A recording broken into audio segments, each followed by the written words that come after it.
আচ্ছা দেখো, আমরা এখন হচ্ছে পঞ্চম শ্রেণীর 15 পৃষ্ঠার 14 নম্বর অঙ্কটা সমাধান করব।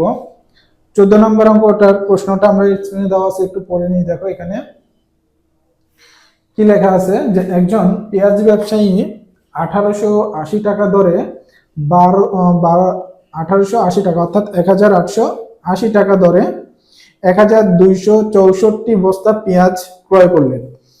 তিনি প্রতি বস্তা পেঁয়াজ 2150 টাকা দরে বিক্রি করলেন। তাহলে দুইটা প্রশ্ন দেওয়া আছে, কিন্তু এখানে দেখো আমাদের ক এবং খ দুইটা প্রশ্ন দেওয়া আছে।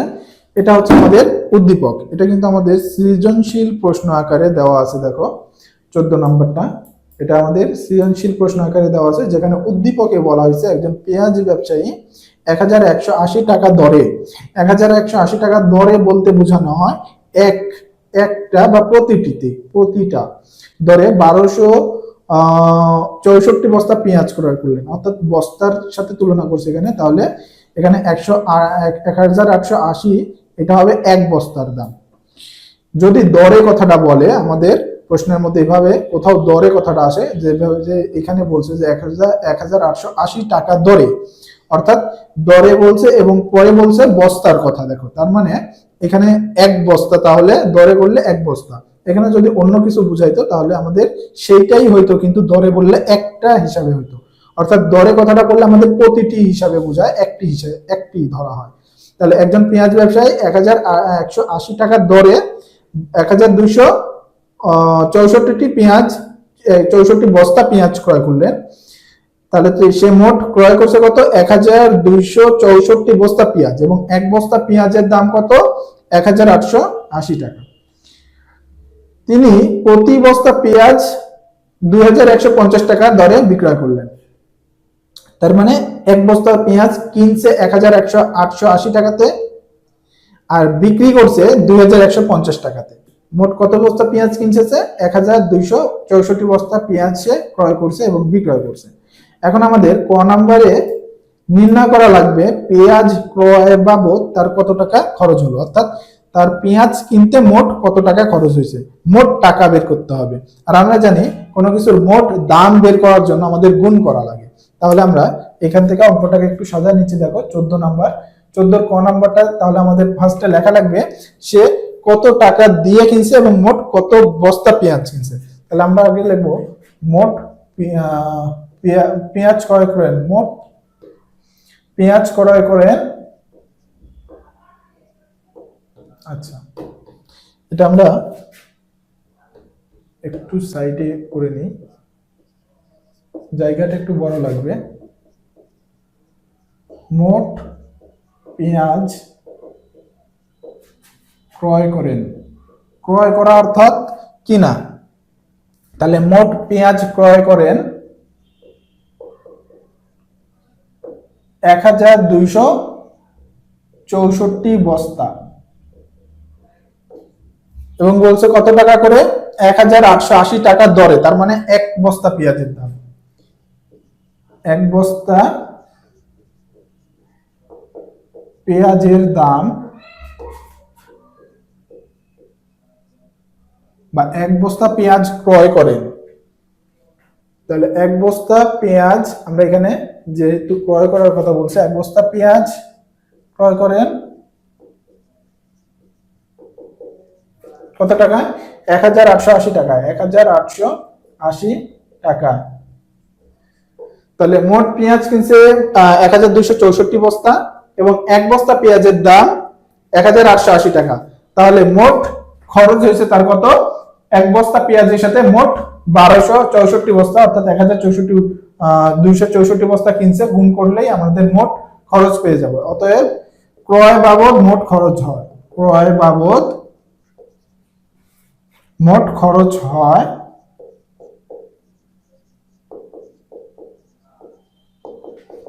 ক্রয় বাবদ মোট খরচ হয় 1264 বস্তা পেঁয়াজ গুণন এক বস্তার দাম 1880 টাকা। তাহলে এখন আমরা এই গুণটা করে দেখবো। দেখো 1264 এবং 1880, যেহেতু গুণটা বড় আমরা একটু ছোট প্রক্রিয়া, আমরা কিন্তু গুণের সহজ প্রক্রিয়া শিখছি, 4 অঙ্ক বিশিষ্ট সংখ্যা দুইটাই গুণ করলে অনেক বড় হয়ে যাবে। তো আমরা একটু ছোট করে নেওয়ার জন্য দেখো কিভাবে করব। 1264 গুণন 1880। 1880 কিভাবে হয়? 1000 যোগ 800 যোগ 80। আমরা জানি যে এইভাবে আমাদের 1080 করা যায়। 1000 যোগ 800 যোগ 80, 1880 হচ্ছে তাহলে আমাদের। এখন আমরা গুণটা কিভাবে করতে পারি?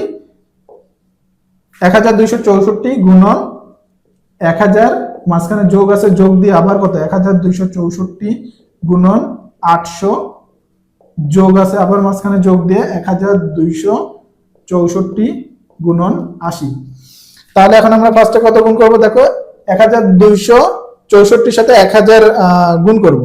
আর আমরা জানি যে 1000 সামনে যদি 1 এবং পরে যদি খালি শূন্য থাকে, এইরকম সংখ্যার সাথে গুণ করলে আমাদের যেটা মান থাকে সেটাই থাকবে, শুধু যতগুলো শূন্য থাকে ততগুলো শূন্য যোগ হয়ে যাবে। দেখো সামনে যদি 1 থাকে, অর্থাৎ শুরুতে যদি 1 থাকে, এরপরে বাকি অঙ্কগুলো যদি শূন্য থাকে, তাহলে 1 বাদে যতগুলো শূন্য থাকবে ওই সংখ্যার সাথে ততগুলো শূন্য যোগ করে দিলে আমাদের গুণফলের মান কিন্তু চলে আসে। তাহলে 1264 এর সাথে 3টা শূন্য দেখো দিয়ে দিলাম। তাহলে আমাদের প্রথম অংশের গুণ আমরা পেয়ে গেলাম। দেখো এরপরে 1264 সাথে 800 গুণ আছে, তাহলে এইখানে গুণের সিস্টেমটা হচ্ছে 1264 এর ডান পাশে কোনো শূন্য নাই, তাই আমরা কোনো শূন্য নাই, তাই আমরা কোনো শূন্য দিলাম না। গুণ করতেছি কত সাথে? 800 সাথে। 8 এর ডান পাশে 2টা শূন্য আছে, এই 2টা শূন্য দেখো আমরা একটা টানলে ডান পাশে রাখবো, অর্থাৎ শূন্য বাদে ডান পাশে যতগুলো শূন্য থাকবে, শূন্য বাদে আমরা শুধু সংখ্যাটা নিব ডান পাশে, একদম ডান পাশে শেষে যতগুলো শূন্য থাকবে আমরা কিন্তু সেই শূন্যগুলোকে বাদ দিয়ে ডান পাশে রেখে যেই সংখ্যা থাকবে শুধু সেই সংখ্যাটার সাথে গুণ করে মান বের করতে পারবো। দেখো এখানে 800, ডান পাশে 2টা শূন্য আছে, বাদ রাখলাম আমরা, ডান পাশে রাখলাম, শুধু 8 এর সাথে 1264 গুণ করব আমরা। 4টা 32, 32 এর 2 হাতে থাকে 3, 32 এর 2 হাতে থাকে 3, 6টা 48, 48 আর হাতের 3 যোগ করলে 51, 51 এর 1 হবে, হাতে থাকে 5, 8 দুগুণে 16, 16 আর হাতের 5 যোগ করলে 21, 21 এর 1 হাতে থাকে 2, 8 একে 8 আর হাতের 2 যোগ করলে 10 হবে। তাহলে এখানে দেখো মানটা হচ্ছে গুণ করে 8 এর সাথে 1 0 10112, 1 0 1 1 2 অর্থাৎ 10112। এখন এই যে 2টা শূন্য আমরা বাদ রাখছিলাম, এই 2টা শূন্য হচ্ছে আমরা শেষে দিয়ে দিব, তাহলে আমাদের এই 800 এর সাথে গুণ করলে যে মানটা হবে সেই মানটা পেয়ে যাব। তাহলে এখানে আমাদের কত আসলো? 1 0 1 1 2 0 0। এটা হচ্ছে আমাদের 800 এর সাথে গুণ করলাম। এখন আমাদের 80 এর সাথে গুণ করলে কত মান আসবে দেখো। একইভাবে আমাদের 80 তে কয়টা শূন্য আছে? একটা শূন্য আছে, তাহলে আমরা এখানে 2টা শূন্য মনে হচ্ছে একটা শূন্য দিয়ে দিব। 8 এর সাথে গুণ করলে দেখো প্রথম অংশে যে মানটা আছে এই মানটাই থাকবে, শেষে যে 2টা শূন্য ছিল আমরা 2টা যোগ করছিলাম, এখন একটা শূন্য আছে একটা যোগ করব, তাহলে এই মানটাই হবে আমাদের 80 এর সাথে গুণফলের মান। তাহলে 1 0 1 1 2 0। এখন এই 3টা মান আমরা যোগ করলেই আমরা হচ্ছে যে 1264 সাথে 1880, 1880 গুণ করলে যে মানটা পাবো হবে সেই মানটা পেয়ে যাব। দেখো এই 3টা মান যোগ করব এখন আমরা। তাহলে এখানে ফার্স্টে আমাদের কত আছে?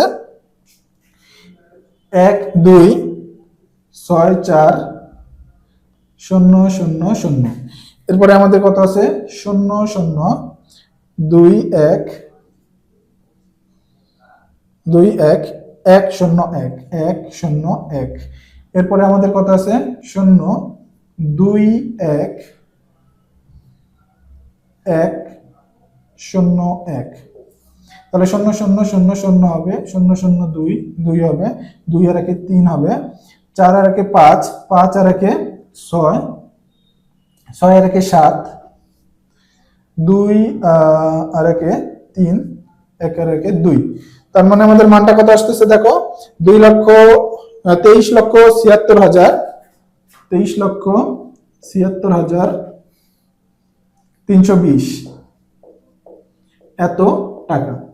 তাহলে তার মোট কত টাকা খরচ হচ্ছিল মুরগি ক্রয় বাবদ, পেঁয়াজের বস্তা ক্রয় বাবদ মোট কত টাকা খরচ হয়েছিল দেখো এখানে 23,76,320 টাকা। এখন দেখো আমরা এখানে খ নম্বরে মোট কত টাকা বিক্রি করছে এটা বের করব। মোট কত টাকা বিক্রি করছে এটা বের করতে হলে আগে আমাদের জানা লাগবে যে কত বস্তা পেঁয়াজ, এখানে কিন্তু পেঁয়াজ বিক্রির কথা বলা হয়েছে, তার মানে কত বস্তা পেঁয়াজ বিক্রি করছে, দেখো 1264 বস্তা পেঁয়াজ বিক্রি করছে, এবং কত টাকায় বিক্রি করছে এক বস্তা। এক বস্তা পেঁয়াজের দাম হচ্ছে 2150 টাকা। এক বস্তা পেঁয়াজ 2150 টাকাতে বিক্রি করছে, এরকম বিক্রি করছে 1264 বস্তা পেঁয়াজ।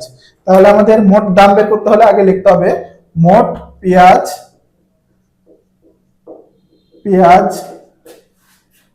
পেঁয়াজের বস্তা। মোট পেঁয়াজের বস্তা কতটি? 1264টি।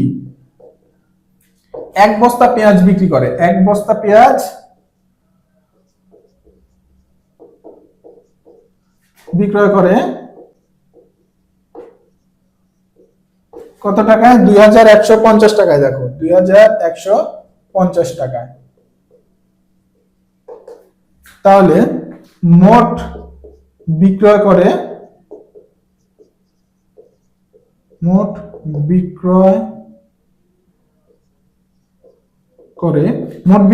কত টাকা পেঁয়াজ বের করতে হলে দেখো একটা পেঁয়াজের বস্তার মোট পেঁয়াজের বস্তার সাথে এক বস্তা পেঁয়াজ বিক্রির সংখ্যা আমাদের গুণ করতে হবে। এক বস্তা পেঁয়াজ বিক্রির টাকার পরিমাণ, মোট পেঁয়াজ বিক্রি করছে 1264 বস্তা এবং এক বস্তা পেঁয়াজ বিক্রি করছে 2150 টাকা। তাহলে এই দুইটা গুণ করলে মোট বিক্রয় করে কত টাকায় এটা পেয়ে যাবো, এত টাকা। এখন তাহলে আমরা এই গুণটা করবো। দেখো আমরা এর আগে ক নম্বরেও কিন্তু আমরা দেখছি সহজভাবে আমরা গুণ করতে পারি। 1264 এর সাথে আমরা গুণ দিলাম 2150। তাহলে 2150 এর সাথে 2000 যোগ 100 যোগ 50 করলে কিন্তু আমরা খুব সহজেই 2150 এর সাথে গুণ করতে পারবো। 2000 যোগ 100 যোগ 50, তাহলে 2150 হচ্ছে আমাদের। তাহলে ফার্স্টে গুণ করবো কত? 1264, 1264 এর সাথে গুণ করবো ফার্স্টে 2000, যোগ আছে মাঝখানে, যোগ দিয়ে আবার 1264 এর সাথে গুণ করব 100, এরপরে মাঝখানে যোগ আছে আবার যোগ দিয়ে 1264 এর সাথে গুণ করব 50। তাহলে ফার্স্টে আছে 2000। এখন কিন্তু এই গুণটাও আবার খুব সহজেই করতে পারবো। দেখো তাহলে 1264, ডান পাশে কোনো শূন্য নাই তাই রাখলাম না। 2000 এর দেখো 2 এর পরে ডান পাশে 3টা শূন্য আছে, আর আমাদের ডান পাশে যতগুলা শূন্য থাকবে একদম ডান পাশে শেষে যতগুলা শূন্য থাকবে ওগুলো কিন্তু আমরা আলাদাভাবে দিয়ে শূন্য বাদে যে সংখ্যাটা থাকবে শুধু সেটার সাথে গুণ করে আমরা খুব সহজে গুণফলটা বের করতে পারবো। এখানে 4 × 8, দেখো গুণ করলে কত হবে? 4 × 8, 6 × 12, 12 2 হবে, হাতে থাকে 1, 2 × 4 আর হাতে 1 যোগ করলে 5 হবে, 2 × 2। তাহলে এটা হচ্ছে আমাদের গুণফল। এই যে 3টা শূন্য যে আমরা ডানে রাখছিলাম এই 3টা শূন্য দিয়ে দিলেই কিন্তু আমাদের 2000 এর সাথে 1264 এর গুণফল যেটা সেটা পেয়ে গেলাম। তাহলে এখানে আমরা লিখবো কত? গুণফলটা হচ্ছে 25280000। এটা হচ্ছে আমাদের 2000 এর সাথে গুণফল বের হলো। এরপরে আমরা 100 এর সাথে গুণফল বের করব। আমরা তাহলে এটা মুছে দেব। একই প্রক্রিয়াতে কিন্তু আমরা 100 এর সাথেও গুণটা করে গুণফল বের করতে পারবো। 100 এর সাথে গুণ করলে দেখো সামনে আছে 1, 1 এর সাথে গুণ করলে মানের কোনো পরিবর্তন হয় না, তাই এইটাই থাকবে। পাশে যতগুলো শূন্য থাকবে শুধু সেই শূন্যটা আমাদের দিয়ে দিলেই হয়ে যাবে। আচ্ছা এটা যদি আমি একটু দেখাই দিই তাহলে তোমরা আরো ভালো বুঝতে পারবে। 1264 এর পাশে কোনো শূন্য নাই, আর 100 ডান পাশে 2টা শূন্য আছে। 1 এর সাথে গুণ করলে আমরা জানি কোনো কিছু পরিবর্তন হয় না, 4 × 4, 6 × 6, 2 × 2 আর 1 × 1 হবে। এর পাশে যে কটা শূন্য আছে শূন্য। এই জন্য 10, 100, 1000, 10000 অর্থাৎ সামনে 1 তারপরে যদি বাকি অঙ্কগুলো শূন্য থাকে তাহলে এই রকম সংখ্যার সাথে গুণ করলে আমাদের যে মানটা থাকে সেই মানটাই এবং যতগুলো শূন্য থাকে একের পরে সেই শূন্যটা যোগ করে দিলেই আমাদের গুণফলটা চলে আসে। দেখো 1264 এর পরে 2টা শূন্য আছে, 2টা শূন্য যোগ করে দিলেই আমাদের চলে আসবে। একইভাবে অন্যান্য মানের সাথেও গুণ করলে আমাদের এইভাবে চলে আসবে 1000, 10000 যতই থাকুক আমাদের সামনে একটা বাদে বাকি যে শূন্য থাকে এগুলো আমরা যোগ করে দিলেই পেয়ে যাব। এরপর দেখো 1264 এর সাথে আমাদের গুণ আছে কত? 50। তাহলে 1264 এর সাথে 50 গুণ করব, তাহলে এখানে দেখো 50 এর ডান পাশে একটা শূন্য আছে, শূন্যটাকে আমরা বাম পাশে রাখলাম, শুধু ডান পাশে রাখলাম, শুধু 5 এর সাথে গুণ করব। 4 5 20, 20 এর শূন্য হাতে থাকে 2, 5 6 30 আর হাতের 2 যোগ করলে 32, 32 এর 2 হবে, হাতে থাকে 3, 5 দুগুণ 10, 10 আর হাতের 3 যোগ করলে 13 হবে, 13 এর 3 হাতে থাকে 1, 5 একে 5 আর হাতের 1 যোগ করলে 6 হবে। তাহলে এখন আমাদের এখানে ডান পাশে কয়টা শূন্য আছে দেখো, ডান পাশে শূন্য আছে হচ্ছে একটা, তাহলে একটা শূন্য যোগ করে দিলাম, তাহলে আমাদের মান আসলো কত 6 3 2 0 0। এখন এই তিনটা মান যোগ করলেই কিন্তু আমাদের গুণফলটা পেয়ে যাব আমরা এখান থেকে। তাহলে আমাদের মানটা কত আসতেছে মোট দেখো 2 7 1 7 6 0 0। তাহলে এখানে আসতেছে 2 7 1 7 6 0 0। তাহলে এটা আমাদের মোট বিক্রয় মূল্য, কিন্তু দেখো এই টাকায় মোট এত টাকাতে বিক্রি করছে, কত আসতেছে এখানে 27,17,600 টাকা। তাহলে আমাদের মোট বিক্রির মূল্য হচ্ছে 27,17,600 টাকা। তাহলে এখানে আমরা লিখবো মোট বিক্রয় করেন 27,17,600 টাকায়, আর মোট ক্রয় করছিলেন কয় টাকা, আমরা এখন এটা লিখবো। দেখো আমরা কিন্তু ক নাম্বারে আমরা বের করে নিয়েছিলাম মোট ক্রয়ের দাম, এখানে কিন্তু আমরা নোট করে রাখছি। দেখো মোট ক্রয় করছিলেন, মোট ক্রয় করেন কত টাকায় 23,76,320 টাকায়। তাহলে মোট ক্রয় করছে এত টাকায়, মোট বিক্রয় করছে এত টাকায়। তাহলে আমরা জানি যে মোট বিক্রয় মূল্যতে মোট ক্রয় মূল্যটা বাদ দিলে আমরা লাভের টাকা পেয়ে যাব, কত টাকা লাভ হয়েছে। অতএব তাহলে কি লিখবো যে লাভ হয় 27,17,600, বিক্রয় মূল্য থেকে বাদ দিলাম 23,76,320 টাকা। তাহলে এখানে দেখো আমরা পাশে বিয়োগটা করব, 27,17,600 এখানে 23,76,320। তাহলে প্রথমে শূন্য থেকে হচ্ছে কত হলে শূন্য পাবো, শূন্য। এরপরে দেখো উপরে শূন্য নিচে 2, যেহেতু উপরে বড় সংখ্যা আছে, উপরে ছোট সংখ্যা আছে শূন্য আর নিচে 2 বড় সংখ্যা, তাহলে উপরে আমাদের শূন্য জায়গায় 10 কল্পনা করতে হবে। 2 আছে কত হলে 10 পাবো, 8।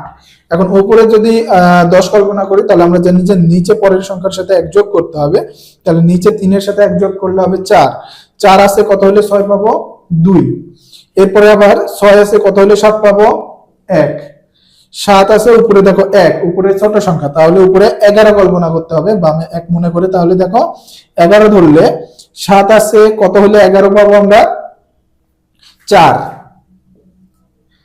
তাহলে উপরে যেহেতু 11 কল্পনা করছি, তাহলে নিচে পরের সংখ্যার সাথে 1 যোগ করতে হবে, তাহলে 3 এর সাথে 1 যোগ করলে 4 হবে। 4 আছে কত হলে 7 পাবো, 3। আচ্ছা, এরপরে দেখো 2 আর 2 শূন্য। তাহলে আমাদের লাভ হচ্ছে কত টাকা, এখানে দেখতে পাচ্ছি আমরা, বিয়োগ করলে আসতেছে আমাদের 3,41,280 টাকা, 3,41,280 টাকা। তাহলে মোট 1,264 বস্তা পেঁয়াজ বিক্রি করে কিন্তু লাভ হয়েছে 3,41,280 টাকা।